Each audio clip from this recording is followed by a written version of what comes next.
So, hello, my name's Angie. I'm back again. I'm so excited that you're catching our podcast today. It's been a yo-yo morning for me. I am in the Pacific Northwest and we're frozen tundra over here. So I tick better when it's warmer. But I'm thawed out this morning and I'm meeting with my friend Andrea Paquette. We're meeting with her today because she has written a lovely book. It's called Lovable. If you're on YouTube, you can see me holding it up. If you're watching the actual video, beautiful pink bright book. It's just wonderful. I'm so excited to dig in with her about it. It's how women can heal their sensitive hearts. If you're an empath like myself, or you're type of feeling type of person, we're going to dig into like, how do we get here? What's happening? I know a lot of times we have a variety of different subjects just because we're building businesses.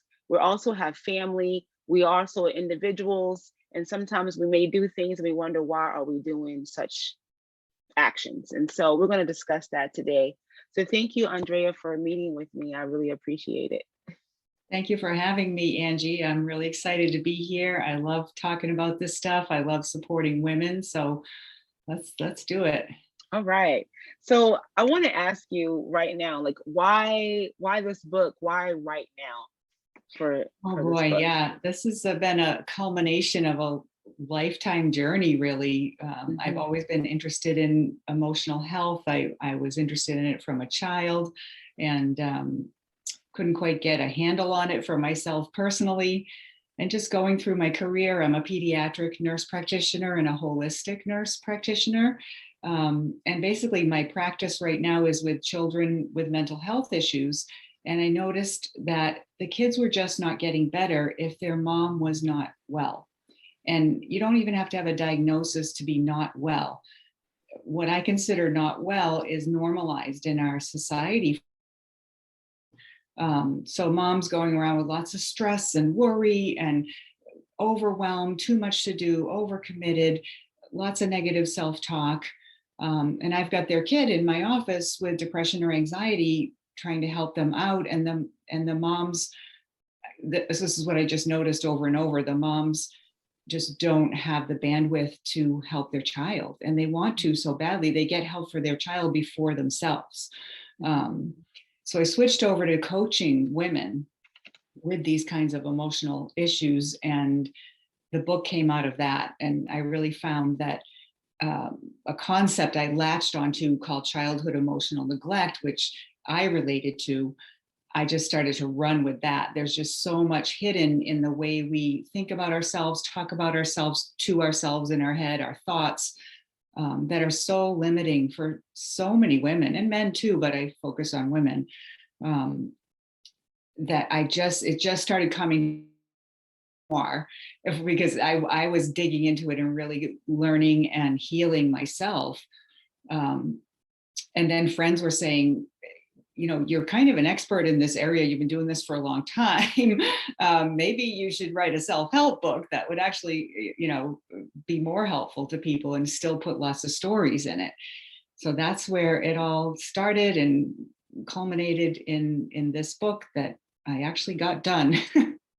Yes, it's lovely. I like this part in the opening. It says, those of us who are highly sensitive take in more of the world than others. We have questions, we want explanations and clarification. We want to make sense of it all so our mind and body can rest.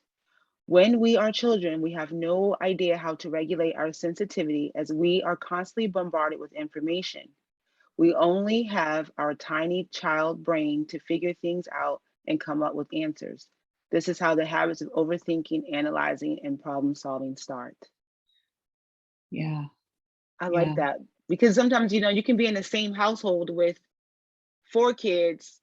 Each one has their own perception of what happened or what went down. One person's like, why do you hate mom so much? And like, I thought she was great. Well, they saw something or something, their relationship was weird. And so, but it was 4 people, same house, but everybody had a different perception of what happened. And when I read this, I was like, yes, because you're only able to think about it in what has been entered here at such a young age. Yes, and what the capacity of a really young child's brain is, they don't really know how to analyze. but for an example, in my situation, I was my mom's caretaker. She had mental health issues herself. And I was the oldest child. So I had to watch for when the next problem would happen. And being super sensitive, super intuitive and empathic, I was on alert all the time. Because we naturally expect the adults in the home to manage things and be reasonable and be regulated. And that's what we expect as a child, because we're tiny children with tiny brains. Like, we don't know how to do this stuff. And that's where the trauma comes from as we grow up. And that's considered childhood emotional neglect, when your parent is too dysregulated to help you manage your emotions, or doesn't see it because they just are not, don't understand this high sensitivity that you have. So we go on to continue to internalize the ideas that we are not worth seeing. People don't understand us. Why can't people see everything and feel everything that we do? And then we bring that all into our adulthood and our businesses. Yes, yes, that is so true. It really resonated with me. And I'm starting to see that just more too, just like here and now and presently. It seems like parents would check out when they have an issue. It's like they'll just check out totally. And then the kids, they're in their rooms, they're on their phones doing their thing. It's almost like everyone has their own apartment within inside the house. Yes, that is common. As I said, I see kids for mental health issues every day. That's my main work. And I really do tons of coaching with parents about how to build a family, because it's not a thing anymore. And just helping them connect with their kids on a daily basis in a really genuine, concerned way. Just really, we're not like in the present moment. Am I right here? And how do I feel about this child? Tapping into where is that relationship, and being in it even for a few minutes every day. But we've been overscheduled and feel like we have to work for this and work for that, and all these goals we have, and this is our society also has contributed to this way of thinking, right? Where we have to achieve things. And I'm so much so encouraging families to just settle down with the simple things, take some stuff off your plate, so everybody can start to feel seen and heard and loved. I mean, this book is about love, and it's about what it takes to feel love for yourself and others, what kind of attention it takes, right? And it's also about how it gets distorted or just lost in families. Yes, and that one goes right into chapter 1.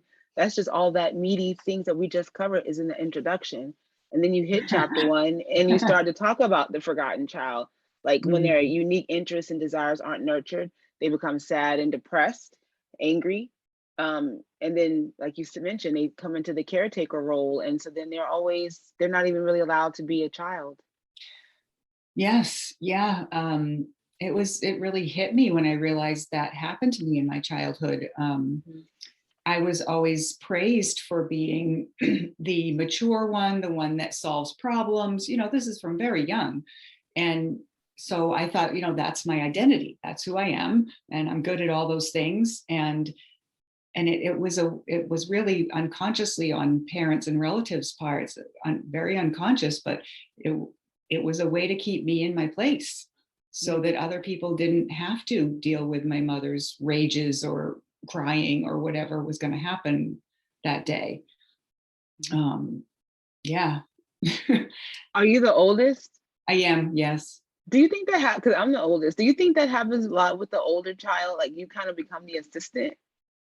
Absolutely. I think we're set up for that role in dysfunctional families. And, I don't love that word, but it's difficulties in families. And it doesn't have to mean someone is addicted to a substance or someone is absent. It can be what looks like a very functional family. And that's why it's hidden. Again, this neglect, this emotional kind of neglect, we don't see it because it's really about what didn't happen. that you didn't get this real connection with parents, and you were sort of forced into playing a role your whole life. So you grow up as an adult woman. And for me, it was, okay, I'm smart, I'm intelligent, I'm a problem solver. I take care of people. I put people before me because I'm really good at that. And you build a whole truly false identity. I mean, part of all of that is part of who I am. But and maybe not false identity is not the best way to put it, but it's a whole set of coping skills. Because you talked about in the book, this is a memory that stays with me from the book, is when you're in the hula hoop contest. Yes. And then you were hula hooping your way to victory. Yeah. And you were so excited. And then you were like in the top 2. And then your mom pulls up, beep, beep. And she was like, let's go. And you really wanted to like take the gold, but you had to leave. Yeah. Yeah. And I mean, that sort of is other people have said that's a pinnacle story too. That's the depiction of how much power, that I don't want to say power over me, but how powerful this dynamic was, that there was no way I was going to risk her getting out of the car, starting to yell, starting to call for me in front of all the playground friends. So I had to forfeit that contest to prevent her outburst. So that's caretaking of her emotions and completely putting what I want on the back burner, which happens to lots of us over and over and over. Yeah, because it's always as 2 things I'm really, I think is so important, especially mental health, because you can say one word, you can do something, and it can change the way a person sees things forever. And they take it into adulthood. And so it's so important that we tread lightly and watch what we say. Is why it's always like slow to speak, because one thing, one action, you winning that could have just put you on your whole life in a different way. You know what I mean? Like you could have been like, I got this. This one thing, it could just set you in a whole different path than that. And that's what really hit with me. I wonder what others about it hit them, it's like, someone, it's actually my editor said, that's the saddest story I've read so far in your book. It's sad because of the missed opportunity, like you said. And the total control of me, really. And I'm not saying all this for anyone to feel sorry for me or any of that. It's I've dealt with it, and I'm putting it all out there because I want women to see it. I want women to see all this stuff stuck in your head about who you are and what you're good at and not good at, and what you're worth and what you're not worth, often came from your family environment. And it came, and then that was reinforced by society and the patriarchy and everything that is overarching your culture, your religion. All of those reinforced it. And so I want women to know there's so much more to you than all those limiting thoughts. The way I live now, the confidence I have now, I could not have imagined even just 5 years ago. That's beautiful. And that's so freeing. It's very freeing. It's very freeing to just be out there with it. And I mean, the locked in feeling of being run by your thoughts and emotions is painful, more painful than you realize when you're in it. Because I was in it my whole life. And being an achiever, I have to achieve the next thing to be worthy. I'm either achieving or giving away too much of my time and energy to other people's goals. So, there's many things that we do, and they're really coping skills or playing a role to get through our life. And we think we're having some ambitions and that we're making our own plans, but a lot of it is coming from insecurity and fear and what others will think, or all of that is limiting beliefs and that we got from childhood. So it's such a domino effect. If we're healthy beings and putting up safe boundaries, and we kind of topple that on other people, and it's just you can live comfortably when everyone is tapped into that freeing thoughts and things. You just see how well it could work if everyone would tap in and like heal, Right. right? Yeah. Right. And I imagine that a lot lately about going forward, what I want the world to look like. And the book is part of it, and part of raising up women. And it made me so sad to come to the realization that there's so much feminine potential that has been lost in the world by girls being kept under control.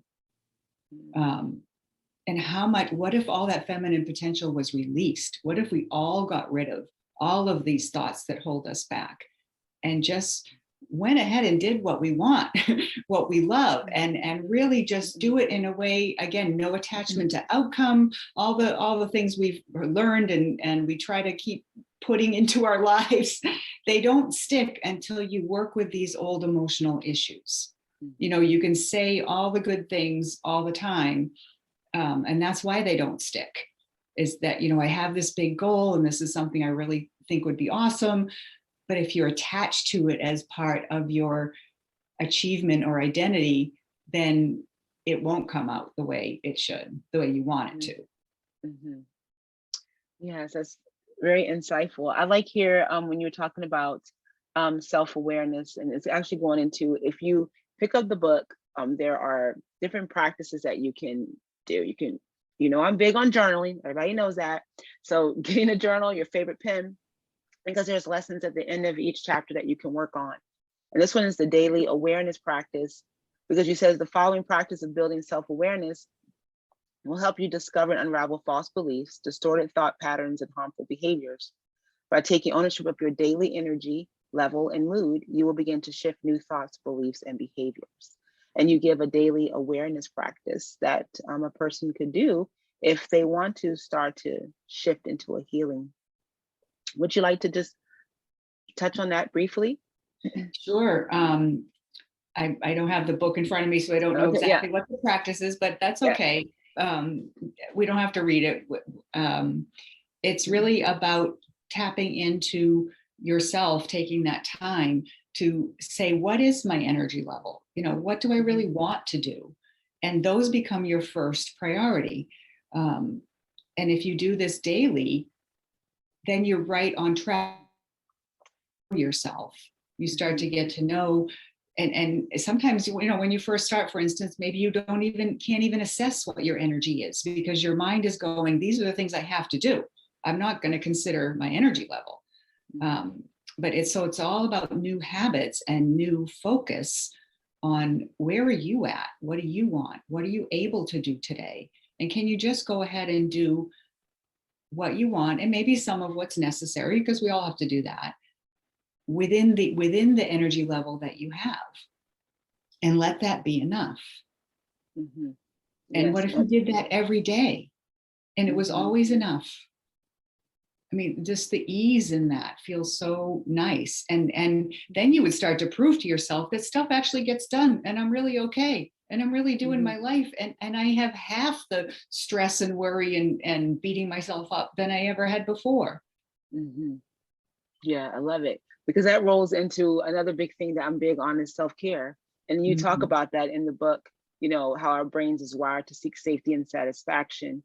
And, you know, we really do need to reset. And self-care has been a big topic since the pandemic. I mean, we're still living in the pandemic. It always has its ebbs and flows and spikes and up and down, and the uncertainty of it all. And so I appreciate the fact that you put in your book, with discovering yourself, pieces that self-care is definitely a part of it, and prioritizing that first before healing can take place. I appreciate that you spoke about that. Yeah. You care to elaborate on that piece? Well, why is that prioritizing and caring for yourself must come first before any healing can take place? Yes. People tend to have the tendency just to jump in head first to things. Is what you're getting at? And there's a correlation there that I want people to really start to look for, is you jump into something that looks like it's going to be a healing process for you, or a coaching, or a person, or a program, and then it doesn't stick.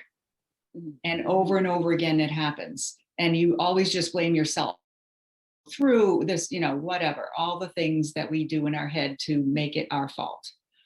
And really, it's because you didn't do the self-care piece first. It's because you didn't start to really hone in on what you need every day. Start to love yourself. Love. What would you do for a person you love? Get yourself all the best food, get yourself new sheets, take care of your physical, mental, emotional, and spiritual self. That's a lot. That's a lot for those of us who are pretty deep people. There's a lot that we have ignored. And then you'll start to find what you've ignored and have to really deal with like the real stuff. So the superficial stuff, looking good, getting a different haircut, losing weight, buying some better clothes, none of it works for the long term until we deal with the really deep stuff that is not easy. It can be painful, but it's so worth it. It's, people call it the dark night of the soul, or, going into the dark parts of yourself. And it's not that. It's not dark meaning hidden, not really meaning terrible or awful. Yeah. And we have to be brave enough for ourselves. We have to value ourselves enough to be brave enough to do this work. So then everything else is easier. Everything else just comes.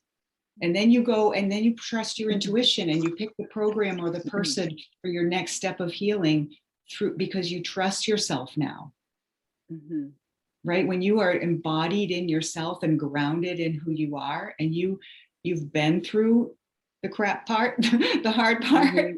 And that's the deeper self-care that we avoid. We don't have time for, we don't have the bandwidth for, right?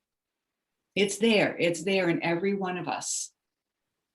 And this leveling up that we're talking about in our world, that piece of it. Wow. So self-care that was one of my fears, that self-care during this time was going to be like this superficial thing. It's like, oh, okay, self-care. And then everybody's going to go back to normal, that the new normal, and then be like, see you later, self-care.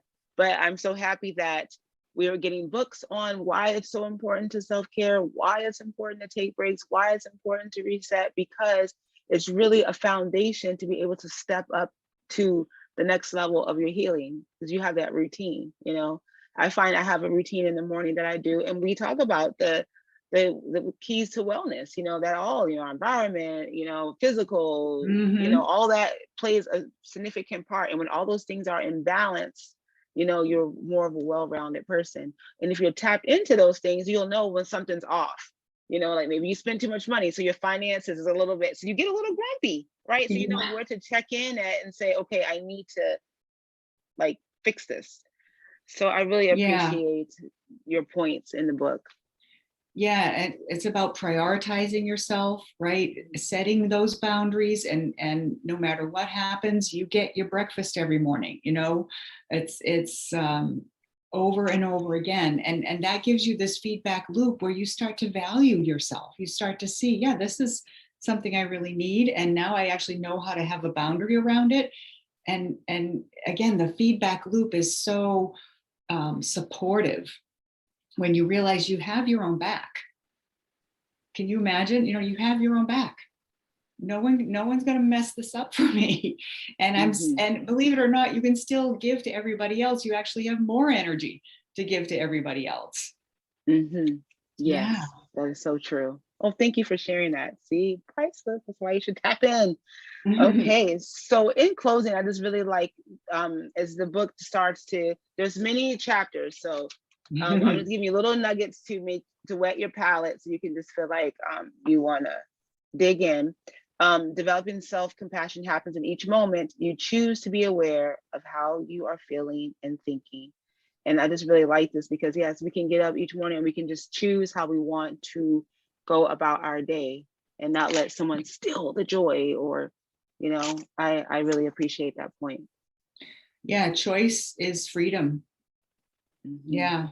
And it you can't get there. You can't feel like you deserve that until you've been through these processes and come up with this self-compassion, which the final thing it leads to is that self-love. And self-respect is in there too, self-responsibility. You keep your promises to yourself. You respect yourself enough that I'm just as important as everybody else. And you do it at first, you don't quite believe it, but you do the actions, right? And that, again, the feedback loop happens where you start to see, okay, this is really the thing for me. This is working, this feels good. And I feel better about me. I feel like, oh yeah, I do deserve this. Mm-hmm. Yeah, it's all on this road to, I have a lot of self things at the end of the book: self-respect, self-responsibility, self-compassion, and self-love. So important, the pinnacle thing. Mm-hmm. Yes. And then once you have that sound down, I mean, now other people know how to treat you. So you don't have to tell them, they just know based on like your actions and your standards and how you treat yourself. Exactly. Yeah. I have a quick example of that if we have a minute.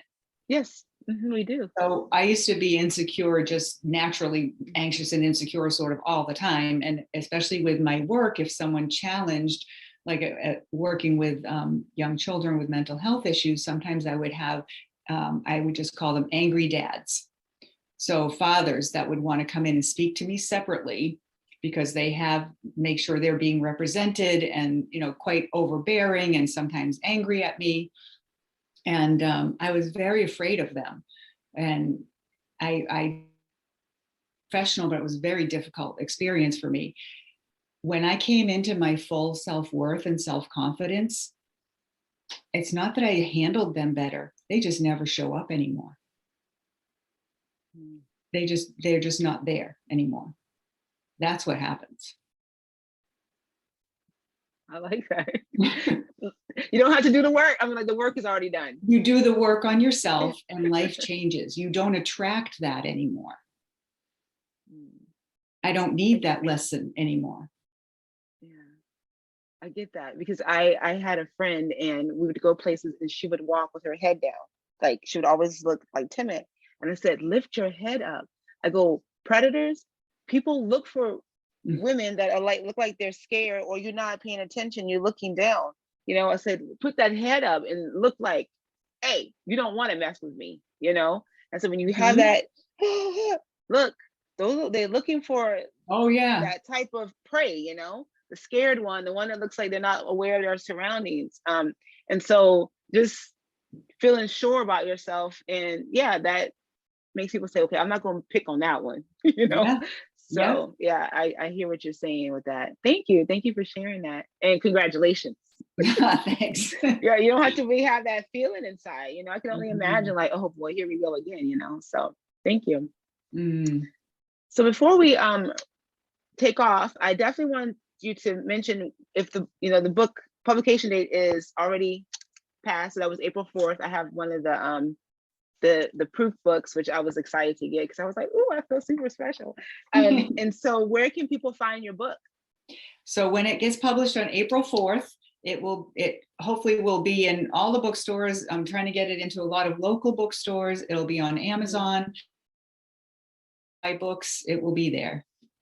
Oh, awesome. Congratulations. I'm so excited for you. Yeah. I know it's probably felt good to like hold it. Well, thank you. With it. Yes. Thank you so much for showcasing it. This was really fun. Oh yeah, I'm so glad. So everyone knows before we leave, because I'm big into journaling, I always pick a journaling prompt card and then whatever comes to mind. And I do this because I want people to see that writing doesn't have to be have sweat beads on your lip. It can just be fun and free and super easy. So let's see. Walked away. Walked away. What comes to mind when you see that, hear that? Walked away. For me personally, I have walked away from a lot in my life on purpose, even though it was heartbreaking sometimes. But knowing that the situation wasn't right for me. I was in a job situation that I really loved. I thought I might even become an owner of the small practice someday. Like I was committed. I loved this particular job. And it became where somehow they were finding fault with my work, and or clients were complaining. And that had never happened to me before in my career. People usually love me and I'm usually great at what I do. And so I thought, this is strange. And it made, just crashed my self-worth. And said, is this, I believed it was true at the time. Looking back, I don't think it was really true. It was their perception maybe.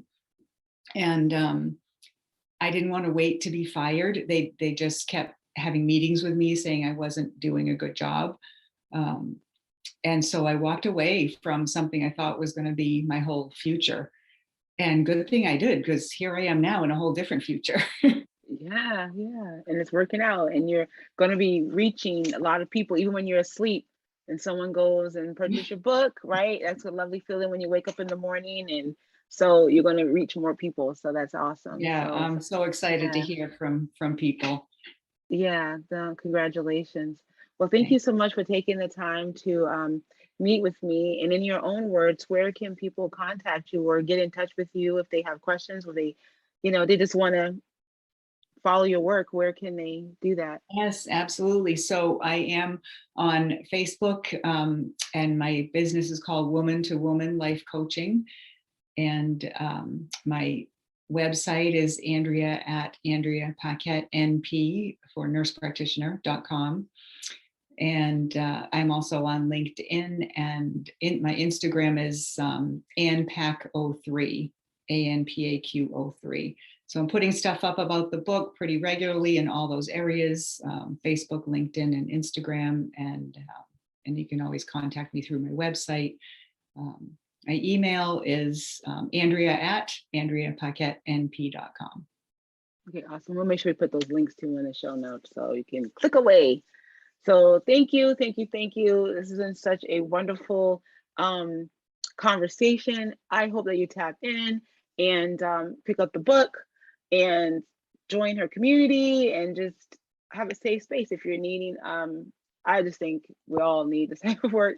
Digging into our journals. I'm always supporting journal writing, and this is a good way if you feel like you get stuck. This is another way you can learn to write and feel free in your journal. So definitely check it out. So thank you for listening, watching, and just being a part of the community. You take care of yourselves, and then we'll see you later. Bye.